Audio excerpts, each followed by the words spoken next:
Hello the other day ဆိုတဲ့အချိန်စကားလုံးလေးကိုလေ့လာကြည့်အောင်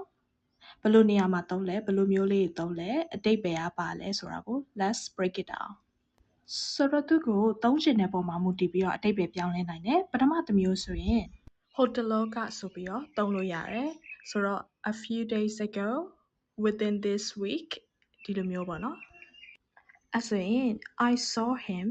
the other day ငါသူ့ကိုဟိုတလောကတွေ့လိုက်တယ်နောက်တစ်မျိုးအနေနဲ့ဟိုတနေ့ကလို့သုံးလို့ရတယ်။သူကကြတော့ကိုယ့်ရဲ့စိတ်ထဲမှာရှိတဲ့ရက်အတိအကျကိုသုံးလို့ရတယ်။ဟိုတနေ့ကအဲ့နေ့ကအဲ့လိုမျိုးပါ။ For example,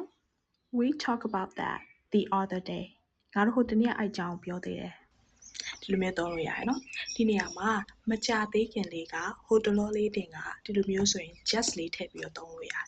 ။ဆိုရင် just the other day.Okay, so ဒါလေးကိုနားလည်မယ်လို့ထင်ပါတယ်။ကျိုးရှင် comment မှာ yes လို့မှတ်ခဲ့ပေးနော်။ Bye.